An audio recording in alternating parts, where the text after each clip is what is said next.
Well, we may go old school tonight and pull out your own Bible or phone.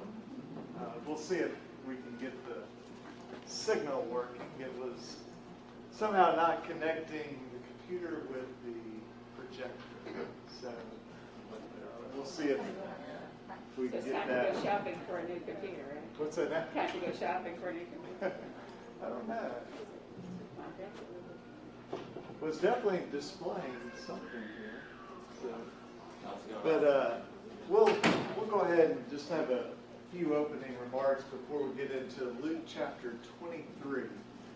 So this is our next to last class, and I just wanted to share with you guys how much I've enjoyed being in this class with you. It's a nice classroom, but that's not really why. It's a great subject, and that is part of why. I mean, you can't go wrong with a gospel, in Luke.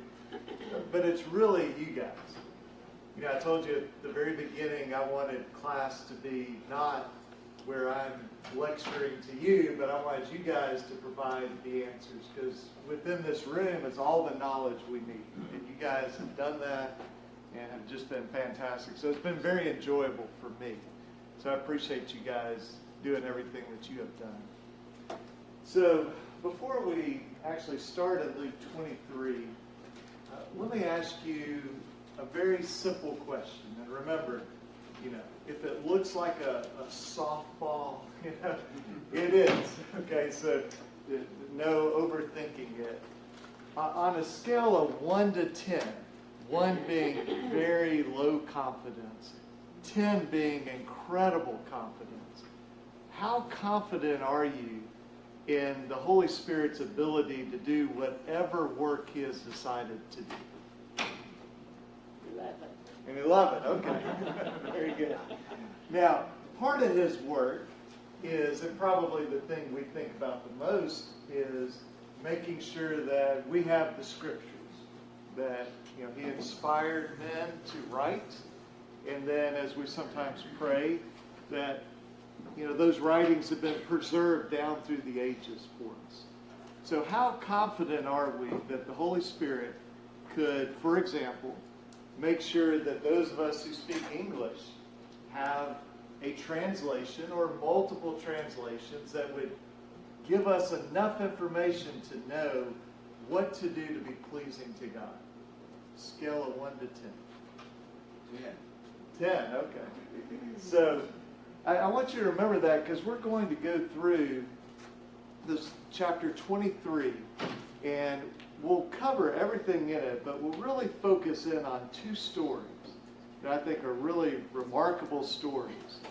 And remember this idea of our confidence level with the Holy Spirit, and that He means what He says and says what He means. So let's talk about Luke 23, and if our connection magically... I don't think you're going to get it tonight. Okay, so we're going to go old school, and let's see if I can pull up here.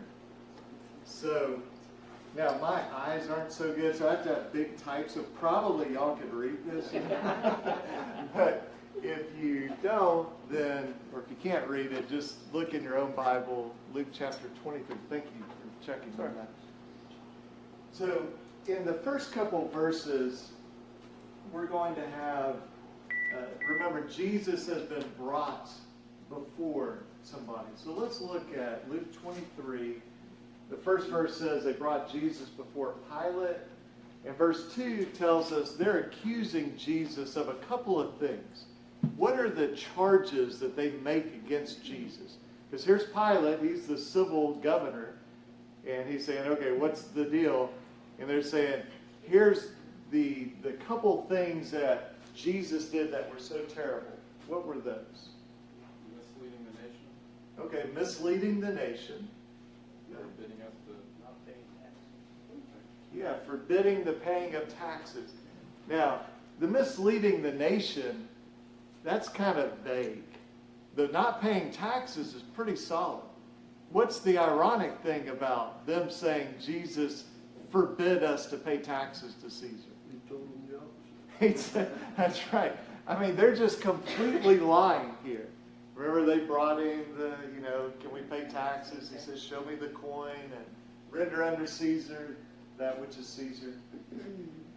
And so then they end verse 2 saying that Jesus is Christ the King. Now, let's put ourselves in Pilate's position. He's not somebody who studies the Old Testament. He's not a Jewish person. He got this gig, hey, you go rule there in Palestine.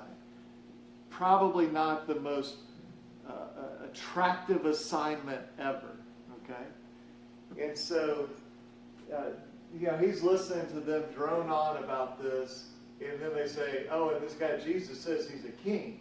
And it seems like, well, that gets his attention. And so verse 3, he says, are you the king of the Jews? And how does Jesus respond? It is as you say.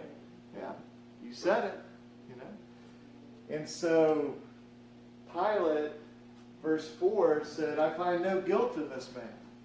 Now, are there things left out there? I'm not sure. Maybe they had a longer discussion. Or maybe Pilate says, hey, I don't care what you call yourself. As long as you're not interfering with paying taxes, you're not creating a revolution, what do I care about it? Verse 5, they were urgent, saying, he stirs up the people, teaching throughout all of Judea from Galilee even to this place. Now that would be like if we were in Florida, I don't know what the equivalent would be, Miami to Jacksonville or something, or Panama City or Pensacola. I think they were just saying from one end to the other. But something they say catches Pilate's attention. What is that? Galilee. Galilee. He goes, wait a minute. Hey, Herod's in town. Yeah, Herod. I'm going to send him up that problem over there. Yeah, I don't like the guy, but I can, have y'all ever done this? Have you ever made a to-do list and then remembered you did something like an hour earlier and wrote it down just so you could cross it out? I do. We all love to get things done, right? And I just imagine Pilate's yeah, Galilee. Yeah, I can finish this problem, so he sends him off. And verse 6, are you a Galilean? When he learned he belonged to Herod's jurisdiction, and sent him to Herod, who just so happened to be in Jerusalem at that time. Now, is his reaction, wow, I don't have time for this, I'm really annoyed, or what was his reaction? He was happy. Yeah, he's happy. Why was he happy to see Jesus? Always wanted to see one of his miracles. Yeah, I mean, let's put ourselves in the place of Pilate first, then Herod. Pilate's got a million things he's got to deal with. Where do you think dealing with squabbles over the Jewish law ranked on his list of priorities? Very low. Pretty low. He's being evaluated. Are you keeping the peace? Are you keeping taxes flowing back to Rome? That's his job. Okay? It's not to, I made sure that all the Jewish people had the same thoughts about what it means in Isaiah. Caesar doesn't care about that. Now Herod, he is, at least in some form or fashion, of a Jewish background. And he hears about Jesus, certainly would have heard from his predecessors about, things happening. And so if we were in the position of Herod, would we be interested in seeing a miracle? If there was somebody today that you heard reliable, credible testimony that they could perform miracles, and you had a chance to see that, would you go see it? Sure, nothing else to disprove it. Yeah, all right, let's take a look. There was a place where we lived in Birmingham, outside of Birmingham, and somebody saw the sun making a reflection, and they said it was the Virgin Mary.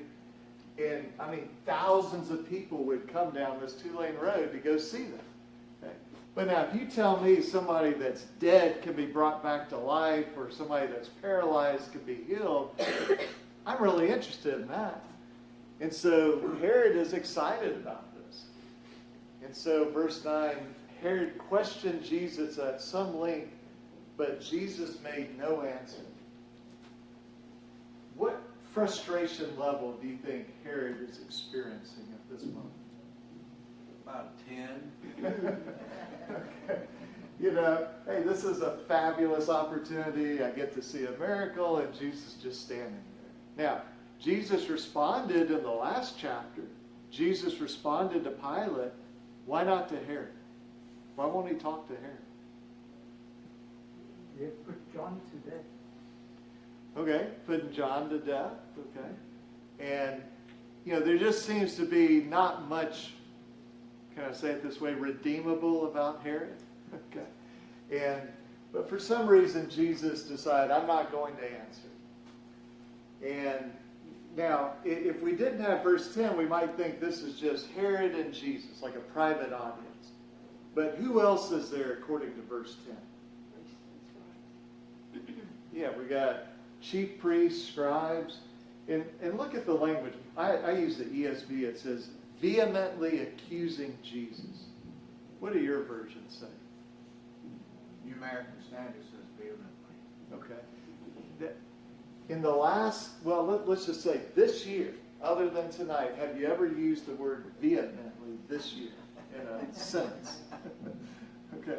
What does that word mean? Strongly, emotional.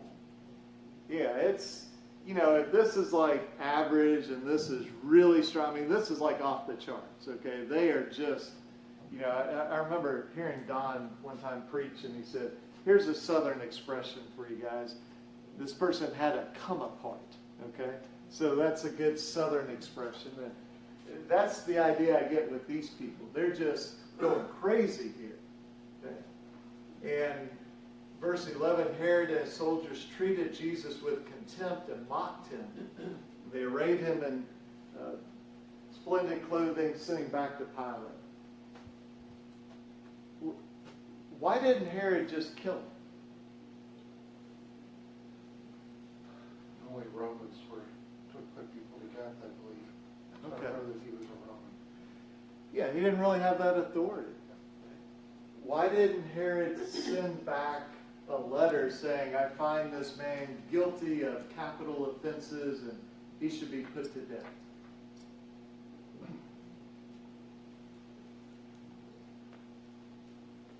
He couldn't say that because he had no idea if that were true or not. Okay. Yeah, so we're going to see Pilate makes a reference to this, saying, well, Herod didn't find anything that he did wrong.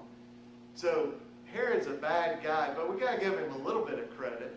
He didn't lie about Jesus. He didn't just make something up to say, oh yeah, I've examined him and he's worthy of death.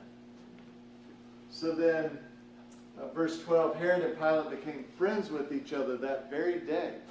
And previously they'd been at odds with each other. It doesn't really explain why this brought them together, but sometimes things happen and it's like, oh, now we can bond over this, you know? And for whatever reason, now they're friendly. And 13, Pilate gets the chief priests, the rulers, and the people. In verse 14, you brought me this man as one who is misleading the people. Now, he doesn't say anything about the paying taxes. And let's just stop for a moment and think about that. If Jesus did not say, stop paying taxes, if he never said that, how would he prove that? And here's what I mean. How do you prove a negative? Okay? So, how do you prove that you did not think a thought last week about Donald Trump? You know, like how do you prove that?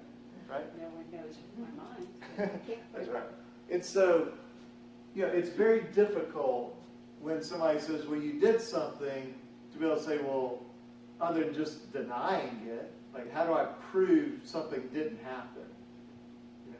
And so Pilate seems to have no concern with the taxes, which is really what we would think he would be concerned about. But he rejects that, and he just says, you brought me this man as one misleading the people. After examining him before you, I did not find this man guilty of any of your charges. Verse 15. Neither did Herod. Well, what's your proof of that, Pilate? For Herod sent him back to us. And so he's just saying, look, we can deduce the fact that Herod sent him back to us. He didn't find him guilty of anything. And so he says, look, nothing deserving death has been done by him. Now, to me, as we're listening to Pilate, we would think it stops there. But what does he say in the next verse? I will punish him and release him. Well, Pilate, I'm confused. I thought you said this guy did nothing wrong. Why are you going to beat him and punish him? And what would be the answer from Pilate? He knew the people wanted something. They had to see some evidence that they were being heard and the powers that be were going to act in some way. Yeah, so all these powerful people come to Pilate. They can make his life difficult. And so he's got to give them some blood here. He's got to say, I heard you. Yeah, this guy, he may not be guilty of what you say, but he probably did something wrong. So he says, this is my plan. I'm going to punish him and release him. Now, how does that go over with the crowd? Do they say, well, we didn't get everything we wanted, but, it's pretty good. We can have him punished and then released, and that'll teach him a lesson. Or what was their response? It's unacceptable. They wanted more than just that. Yeah, it's completely unacceptable. So verse 18, they cried out together, away with this man, and released us Barabbas. Now Barabbas is a strange character. We don't know much about him other than just in sort of this scene. Would somebody give us the 30-second version of Barabbas? What's his deal? He's He an was thrown in insurrection. prison for insurrection and murder. Okay, murder, insurrection. What would be the danger to the rulers, we'll say the religious rulers of the nation of Israel, to release somebody who's guilty of insurrection? What's the danger to them of doing that? Well, what's the big deal? They hate the Romans anyway, so why not release the insurrectionists? What would be the danger? Could get a big enough movement started to get the Romans' attention and bring the Roman army down on their head. Yeah, so if we put ourselves in the place of the rulers here, when they say, no, we don't want you to just punish Jesus. We want you to release this rebellious guy, Barabbas. They were taking a big chance, because if he leads a revolution, Rome comes, and we know what happened. I mean, they didn't know this, but we know, a couple decades later, I guess 4 decades later, the city is wiped out. And so this was a big risk. So what do we take from that about how strongly did they feel about Jesus? They'll go to any lengths to try to get him convicted. Yeah, any links. What's that expression we have, cut your nose off to spite your face. They're like, we don't care what the risk is, we have to punish and kill this guy Jesus. So verse 19 says, Barabbas was a man who had been thrown in prison for insurrection, started in the city for murder. And then we see Pilate. Again, he's not reading Isaiah and Ezekiel and Daniel and all this stuff. He's just saying, all right, you guys bring me somebody. I find him innocent. I send him to that, crazy guy Herod. I kind of like now. He finds nothing wrong with him. And then they're like, no, release the guy that's trying to start a revolution. So verse 20, desiring to release Jesus, but they kept shouting, crucify, crucify him. Verse 22, Pilate said, why? What evil has he done? I have found in him no guilt deserving death. I will therefore punish and release him. So what do we take from this about Pilate? What do you think about his character? At least up to this point, he was a fair judge, a fair ruler. But at this point, it stopped. That's right. He seems to be pretty fair. I mean, if we ignore the part about I'm going to like beat you that you're innocent, you know, but you know, in the grand scheme of things, maybe pretty fair. In another gospel, his wife has some advice for him. What does the wife of Pilate say to him? Don't harm this man. She had a dream about him. Yeah, and it must have been, I mean, we all dream multiple times a night. We don't remember our dreams a lot of times unless we sort of practice it. But there must have been something about this dream that really bothered her for her to go in to this guy who rules this area and say, I had a dream. You need to leave him alone. And so Pilate is trying to, you know, not do the death penalty here in verse 22. No guilt deserving death. I will therefore punish him and release him. Verse 23, but they were urgent, demanding with loud cries that Jesus should be crucified, and their voices prevailed. So verse 24, he decided their demands should be granted. He released Barabbas and delivered Jesus over to their will. So Pilate is in charge. Why didn't he just say, no, I'm not gonna do this to Jesus. I'm the Roman here. I'm the one in charge. You people are the conquered people. You have to do what I say. Why didn't he do that? You see the crowd, it's like they were feared the crowd would the popularity of Christ, and they got him in a very secluded place to take him before Pilate. Yeah, Pilate, he's the ruler, okay? And he does have soldiers, but does he have enough soldiers to deal with 1 million angry people that are rioting? And there's also, to some extent, power is based on people accepting that you have power.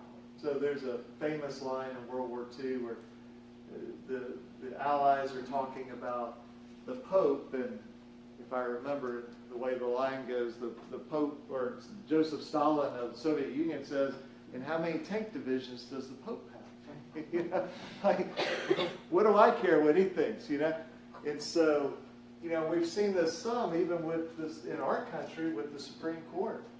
You know, Supreme Court has no soldiers, has no enforcement mechanism. It's, we trust that people will obey what the court says.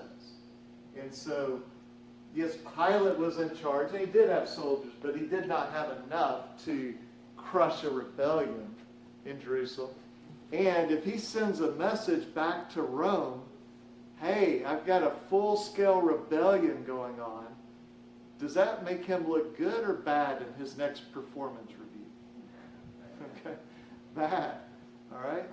And, you know, why are you making us divert a legion to send to you because you can't control things? Well, it's really important that I didn't let an innocent man die.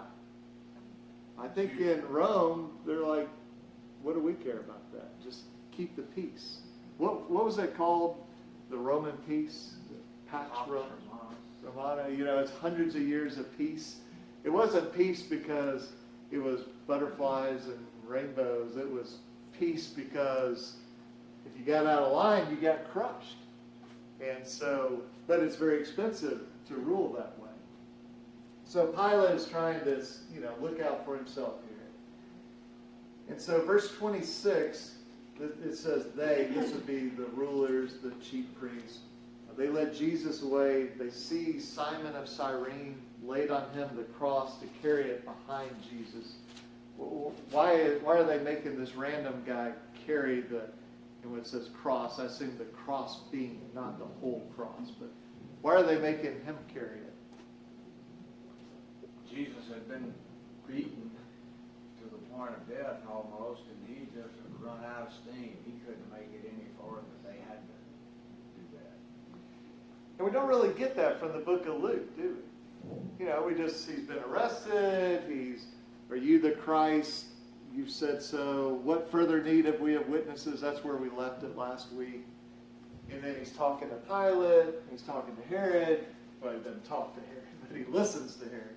Talks to Pilate, and Luke just skips over a bunch of stuff here. And it's because for Luke's purposes, we don't need that. And so, verse 27, there followed Jesus a great multitude of people and women who were mourning and lamenting for him. And I think this will be our last reference in Luke to something that we started back maybe 7 chapters ago. There's some event or events coming. And, you know, is it the second coming? Is it destruction of Jerusalem? Well, this one I think is easier for us. But look at verse 28. Somebody read 28, 29, and 30 for us. But Jesus, turning to them, said, Daughters of Jerusalem, stop weeping for me, but weep for yourselves and for your children. For behold, the days are coming when they will say, Blessed are the barren, and the wombs that never bore, and the breasts that never nursed. Then they will begin to say to the mountains, Fall on us, and to the hills, cover us.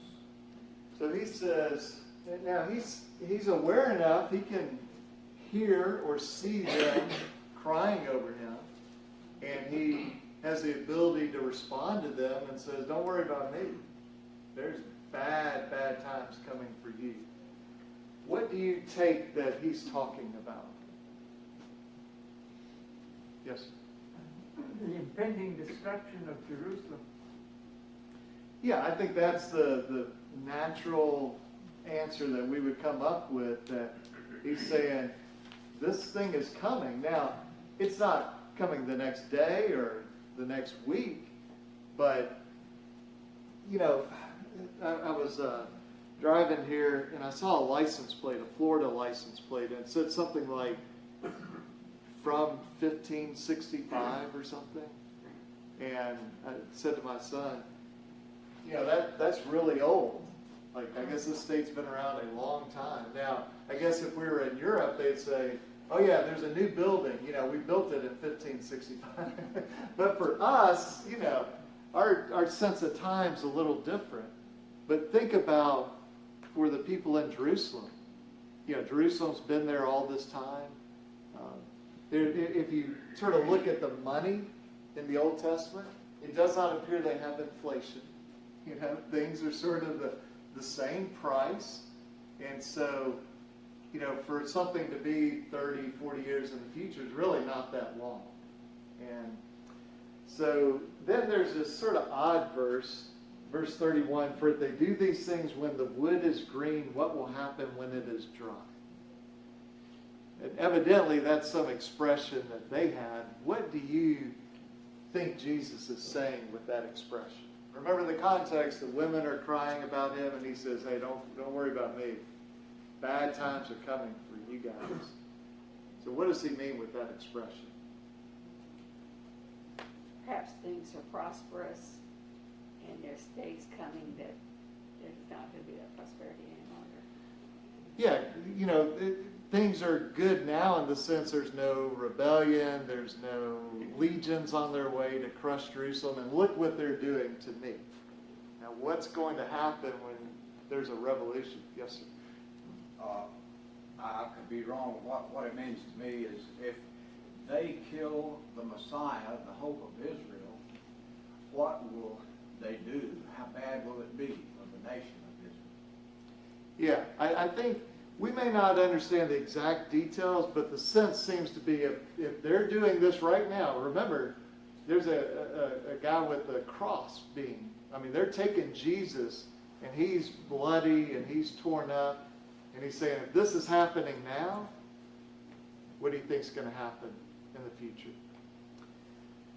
So we're introduced to a couple other characters. Verse 32, we've got 2 criminals.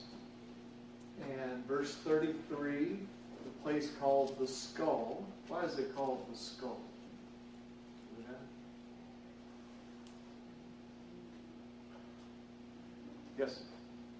I went to Bible Lands on a tour with Farrell Jenkins, and he pointed out to the skull that looked like a skull.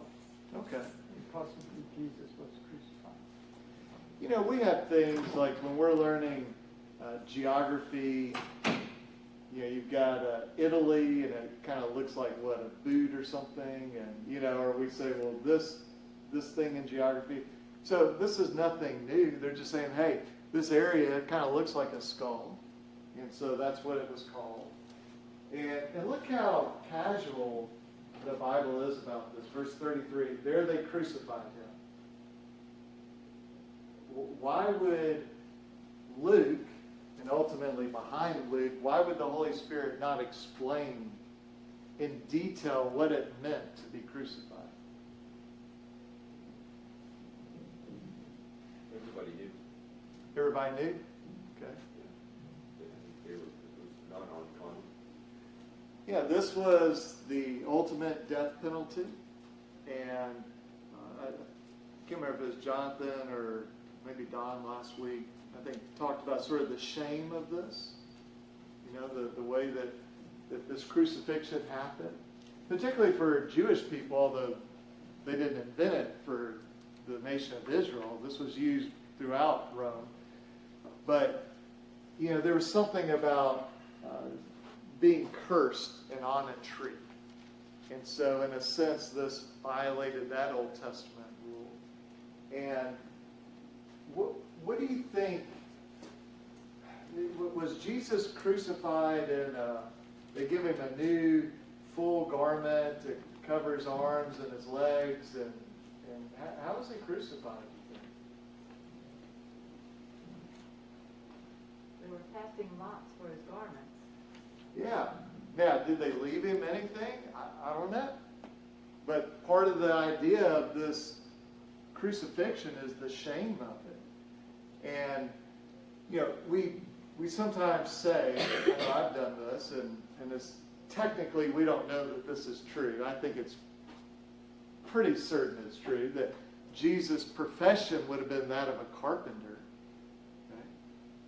Well, think about when they're laying him down, here's wood, here's a carpenter, here's a hammer, here's a carpenter, here's a nail. You know, this is got to be very disturbing, and just the unbelievable pain that Jesus went through, just the physical pain. But the Bible just says, there they crucified him. Now, the people reading this would know, and I'm confident the Holy Spirit knew that we would know through history what's involved in a crucifixion and could understand how bad it was. And look at verse 34. Jesus said, Father, forgive them, for they know not what they do. And they cast lots to divide his garments. Did they really not know what they were doing? What do you think about that? They knew in a physical sense, in a present sense, what they were doing. They were crucifying this man, claimed to be the King of the Jews, but in a real sense, they didn't know that they were crucifying the Son of God, the Savior of the world. Yeah, now maybe some of the rulers did. Maybe they didn't. But certainly I don't think the majority of the people there said, you know what, this is the Messiah, this is the creator of the universe. Let's kill him on a cross. I don't think they said that.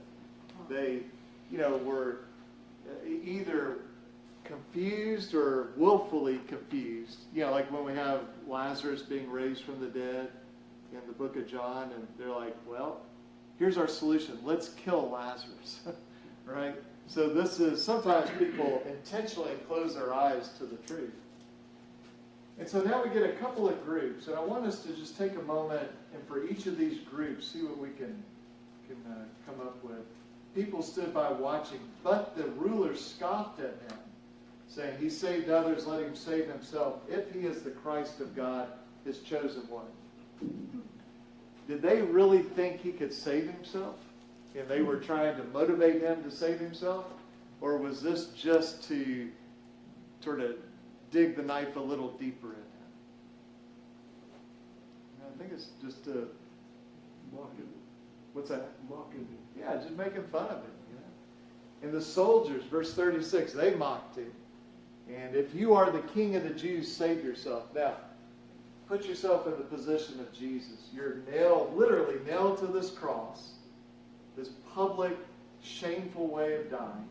We're not even talking about like taking the sins of the world on. And all these people are making fun of you. And what can you do at any moment that you, if you want to, what can you do? He can obliterate everybody on the scene. Yeah, everybody can be gone. And he is holding himself back from that. Now, if they weren't mocking him, it would be tough to say, well, I'm going to go through all this. But then when they're mocking you, that had to make it so much harder. In verse 38, there's an inscription, this is the King of the Jews. Verse 39, one of the criminals who were hanged railed at Jesus, saying, are you not the Christ? Save yourself and us. But the other criminal rebuked him, saying, do you not fear God, since you're under the same sentence of condemnation? And look at this statement from the thief on the cross. We indeed justly, for we are receiving the due reward of our deeds. So was he saying we've been falsely accused and we don't deserve them, this is too hard? No. He's saying we deserve to be up here. But this man has done nothing wrong. And picture this scene in your mind, verse 42. So Jesus is in the middle, right? I don't know if the guy in verse 42 is over here or on the other side. We'll just say he's right here. He has to look over at a guy who's been literally nailed to a cross, who's bleeding everywhere, gasping for air. And he looks at this guy, and these would be some of the last words probably from this thief. And what does he say to this guy that's being tortured and dying, literally dying on a cross? What does he say to him? Jesus, remember me when you come in your kingdom. That's a pretty bold statement. I mean, if we were looking for who is a king, who has a kingdom, we probably would not be looking for the guy on the cross. Okay? Where's the guy in purple robes that has all the soldiers? But this thief acknowledged Jesus. And look at verse 43. Jesus said, and to me, these are the most amazing words Jesus ever said to an individual that are recorded. Truly, I say to you, today you will be with me in paradise. And go back to what I asked at the beginning about the Holy Spirit. I have heard people say, now this does not mean the thief was going to heaven. See, John, you just have to have a better understanding of the Greek, and when this says paradise, this means the grave. And so all Jesus was saying when this guy said, hey, remember me when you come in your kingdom, Jesus turned to him and said, yeah, you're dying just like me today. The problem with that theory is, what does your verse 43 say?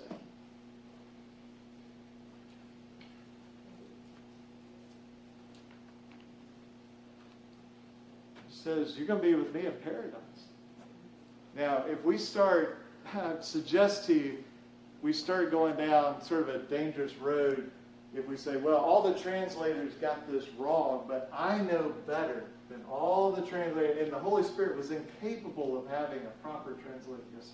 Well, if heaven is one long day and there's no night there, is that what that means? Well, let me ask you this. So, I don't know. yeah, I've never thought about that. Yeah, because usually we think of heaven as like, you know, when Jesus is there, and you know, from Revelation, the light. But you know, here Jesus is looking at this guy, and he could just say, "Today you'll be with me in paradise." But he does this pattern that we see sometimes with his language, where, you know, if anybody has a King James, it probably says, "Verily I say to you," or something like that. But you know, my version says, "Truly I say to you." Like, in case there's any doubt, I'm talking to you. Like, today you will be with me in paradise. And like, what effect would that have on that man who's dying on it, admittedly for his own crimes? And he just said, I deserve to die. to have Jesus say that to you. Now, exactly what his understanding of Jesus was, I know this. He knew enough that Jesus had a kingdom and that death was no problem for Jesus to enter his kingdom. And so Jesus looked at him and said that. And it's just, to me, an amazing thing that Jesus would say that to somebody. And if we do what Jesus asked us to do, then he's looking at each one of us saying the exact same thing. And so, sometimes people say, well, boy, that thief on the cross was lucky. I don't know if lucky's the right word to be crucified, but the thief on the cross did what he could. Well, now we're living here. We need to do what we can do to make Jesus happy. And it's just an amazing story.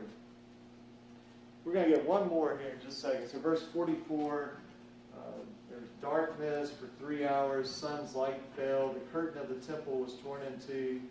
Verse 46, Father, into your hands I commit my spirit. And he breathed his last. So we're leaving out a number of those statements that we pick up from the other Gospels. But this is what Luke has decided, this is what's important for his story. Now look at verse 47. Now when the centurion saw what had taken place, he praised God, saying, certainly this man was innocent. Do you think that he really praised God? Or is Luke just wrong here? Is the Holy Spirit wrong when he said that this centurion praised God? I think it means what it says. It means what it says. Now, again, I sometimes hear people sort of apologize. Well, it doesn't really mean the centurion acknowledged there was a God. He probably thought he was, addressing, Zeus or the Roman version. And the Holy Spirit says he praised God, praised Jehovah, saying, certainly this man was innocent. It'd be nice to know what happened to that centurion. There's all sorts of fictional stories about, there's one that must be 20 books in the series where in the story Jesus curses the centurion to say, you will remain alive until we meet again. So for 2,000 years he's sort of like a mercenary. There's all these stories about the centurion. But here we have, in this chapter, we have Jesus looking at somebody saying, I'm promising you, you're going to be with me in paradise. And we have the centurion who was involved in the crucifixion saying, we don't know exactly what happened, but it was enough that he said, I'm going to praise Jehovah. And I know this man was innocent. And that's pretty remarkable from a hardened centurion soldier here. In verse 48, all the crowd that had assembled for this spectacle, when they saw what had taken place, returned home beating their breasts. What do you make of that? So they came to watch the spectacle, and then they go home and they're beating their breasts. What do you think? Are they happy? Are they sad? Are they confused? What's going on? I think they're upset that they didn't see something like a miracle, something spectacular. Could be, yeah. Maybe they thought he would do something. Now, we do have some weirdness with the light and darkness, and we're told again in other Gospels about, rocks splitting, and it's almost like nature is crying out in anguish at what's happening to Jesus. And, maybe it just didn't go the way they expected. Or maybe some part of them said, okay, maybe we miscalculated a little bit here. Or maybe we should have stopped this. Yeah, should have stopped this. And so the ending of this, we have Joseph of Arimathea. Somebody had said when you're reading Bible names and places, you should just read it with confidence because nobody knows. Like it ain't our language, right? So Arimathea, Joseph of Arimathea. But he gets the body, and the women come. And so we end this chapter. Jesus is dead. Jesus is in the tomb. And we've got one more chapter, and let's see what happens there. But if I can leave you with this on chapter 23, just think about how almost casual the text is about the crucifixion. Think about, all these people mocking Jesus. He had the power to do whatever he wanted. And the only thing he did with that was to turn to one of the thieves and say, you're coming with me. And I'll leave you with this thought question. What about the other thief? Why didn't the other thief do anything? I mean, he was right there. There's one on either side. One of them gets those beautiful words, and the other we get nothing about. So just sort of think about maybe what lessons you can learn from the other thief on the cross. So thank you, everybody.